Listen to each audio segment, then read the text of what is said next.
Right, week 2 has begun and we are on session 6 of the Water Tower narrative, our thriller narrative. So we're analysing a waggle today.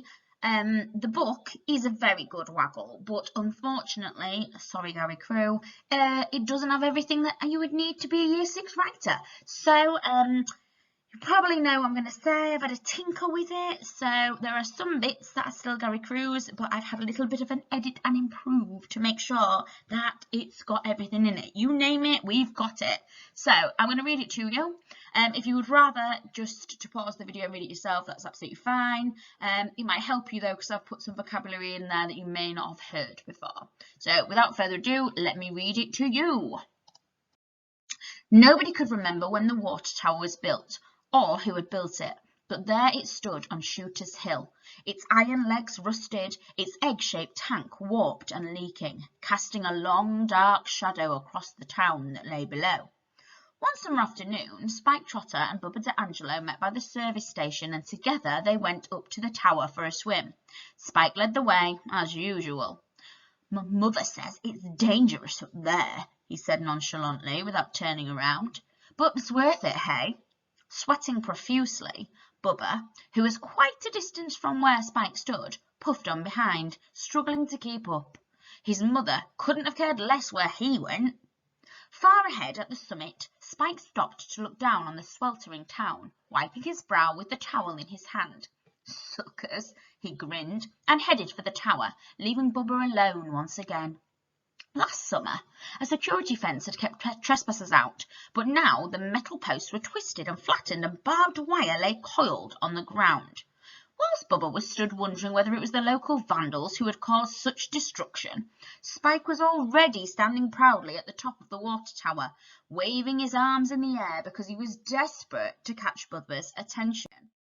"Hurry up!" he yelled angrily at Bubba as he threw open the access hatch. "It's scorching up here." Eagerly and swiftly he pulled his shirt over his head, dropped his shorts, and clambered down into the tank. When Bubba eventually reached the bottom of the tower, he followed reluctantly until he found himself standing on the ladder inside of the hatch. It was dark inside. "The dark's got a sort of colour," Bubba said anxiously after squatting on the bottom of the ladder. "It's a sort of green, like moss, like slimy dead moss," he continued pensively. Spike didn't answer. The silence was deafening. The longer he waited, the worse it became. "Spike," Bubba called out into the darkness, his quivering voice reverberating around the inside of the tank. After a moment of waiting, there was still no answer from Spike, nor was there any sign that he was about to appear, so Bubba whistled for a while, before splashing a bit, but only up to his knees. He didn't particularly like the water. After an eternity of waiting, Spike called. "Spikey, I'm going up now." Sorry, Bubba called. "Spikey, I'm going up now. I'm going to get dressed." He guessed that Spike was somewhere beneath him, in the water that eddied and swirled. So you can see there are lots of things in there. Hopefully as I was reading it you were going, "Oh, parenthesis, oh, relative clause, oh, fronted adverbial." And that is exactly what we're doing today. We are analysing the waggle for all of the things that make it Year 6. So we're going to pull out our green VGP and then we're going to pull out our yellow things for effect. You've had a little look already at tools for effect, empty words, personification, short, sharp sentences. So today we're going to find where it comes in this opening section. So I've sectioned the waggle up into 3 parts. Today we're looking at part 1. So, guided practice. So you can see already that I've highlighted nobody in yellow, and that's because nobody is an empty word. Now that falls as part of my effect. So you can see in the effect box it says empty words, nobody. So I'm going to carry on doing this same thing now. So I'll read along and I'll try and find out what the next feature is, whether it's VGP or whether it's effect. So nobody could remember when the water tower was built or who had built it. Now I want to stop. And I want to stop because I've seen something. Hopefully you've realised that I've seen the coordination. And the word that's my coordinated conjunction is or. Remember fanboys? For and nor, but or yet so. So there it is. Now I'll carry on reading. or who had built it, but there it stood on Shooter's Hill. Now I've got another coordinating conjunction, but. Carry on reading. There it stood. Now, it is another empty word. It's not being specific. It's making me think of just something general. Now I'll carry on. There it stood. Now I know that the word stood acts as personification. On Shooter's Hill, dash, I bet you can guess what I'm about to say now, it's in parenthesis. Now look at it, because it's within a sentence. It's not at the end, because I open my dash, I say what I need to say, and then I close the dash, and then I carry on. If I read the rest of the sentence without that bit there in green, it would make sense. Nobody could remember when the watchtower was built or who had built it, but there it stood on Shooter's Hill, casting a long dark shadow across the town that lay below. So it still makes sense, because this is a form of subordination. It's a subordinate clause. Right then, let me carry on. Casting a long dark shadow. Casting, more personification. A long dark shadow. A long dark shadow. Determiner, a, long, comma, dark, two adjectives separated by a comma, and shadow, noun. You've got it. I've got an expanded noun phrase. Now I've got across the town that lay below. The word across introduces a prepositional phrase, and the word that introduces a relative clause. So I've highlighted a lot there. Now let's carry on looking at paragraph 2. One summer afternoon. Okay, so I have a fronted adverbial of time. It's telling me the time that this next paragraph was set. Spike Trotter and Bubba D'Angelo met by the service station. Now my and is not coordination, because it's just it's in a list, and that's not coordination, because it's not introducing two main clauses, is it? You remember, you've got to check that the words around the and are clauses, and therefore they have nouns and verbs. Now these have just got nouns, and therefore that's why it's not introducing clauses, and it's not a coordinating conjunction. So they met by the service station. So I've got another prepositional phrase, and together they went up to the tower for a swim. Now I've got went is my verb, they is my noun, so I've got another bit of coordination, because I've got the word and. Now, together they went up to the tower for a swim. I've got for a swim. The word for introduces a prepositional phrase. Now I have something super interesting here, something that you've not done before. Spike led the way, comma, as usual. Now what's really interesting here is I could take the as usual and I could use it as a fronted adverbial. For example, as usual, comma, Spike led the way. It makes sense. What I've actually done is I've decided to show even higher use of my commas. So instead of saying, oh, great fronted adverbials, possibly more of a year 4 element, I'm going to now flip it so that I have parenthesis at the end. And this is my new learning. So this is what you're going to be learning how to do this time.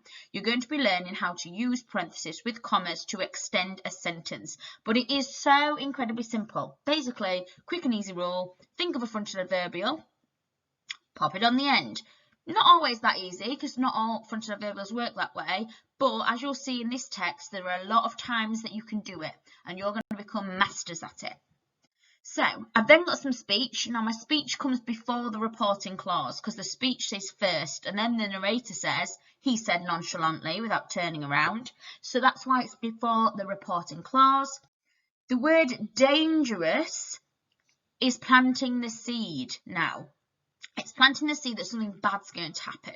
So you can see I am flitting between VGP and effect. I'm working chronologically through the text. You might prefer to do all the VGP first and then all the effect. If you feel really confident in doing it like I do, you might be able to flip between. Carrying on. He said it nonchalantly. Now, nonchalantly is an adverb. It basically means he just said it without much care. He doesn't, yeah, whatever, like that. So there's my adverb for description. And then I've got without turning around. The word without introduces a prepositional phrase. And once more, we've got some more speech, but this time it's speech after the reported clause. So there is your guided practice. What I've also got there is an apostrophe of omission to show the contracted form. Now you'll notice that that's only in my speech, because I want my speech to be much more informal, the way that people would speak, but I want my narration to be more formal. Now you're going to have a go independently, doing exactly what I've just shown you. This is not the first time you've done it. You've done this many times before. In fact, you've done this for years, pulling out the VGP, pulling out the effect. That's what analysing a waggle is. So you should be fine at this. It might be that you've forgotten a little bit about fronted adverbials, about parentheses. That's okay, have a go. And then when you come to press play and watch the rest of the video, you can then edit and improve. So let's have a little look. So have a go independently, just looking at this section, and when you finish with this section, you can press play and then you can see what I've got for that. So here are all of the elements here for the VGP. So pause the video, take a little look and see if you can match up what I've got in the VGP box with what is highlighted. If you've missed anything, please do edit and improve it now. If you're working on paper, edit and improve in another colour. If you're working on Teams, edit and improve in purple. You can pause the video now, and then when you press play, we'll be moving on to the effect box. Right then, so looking at what's in the effect box, here are all of the things here that we've got for effect. Pause the video and compare it to yours, remembering to edit and improve in purple. Press play when you're ready to move on to the next section. Okay, next section. Again, pause the video and then have a go at this part. When you're ready to see the answers, press play. Please do have a good go at this before you continue with the video. Right, so let's look at the VGP. Here are all of the things here for VGP. And pause the video so that you can compare it to yours, making any edits and corrections in purple pen, and press play when you're ready to move on to the effect. Okay, effect. Pause the video to compare to yours, edit and improve with purple pen. Moving on, next section, pause the video and have a go yourself before pressing play to compare yours to mine. Okay, looking for the VGP. Here we go. Pause yours, edit and improve with purple pen before pressing play to look at the effect. Here is the effect. Pause yours so that you can edit and improve yours in purple pen.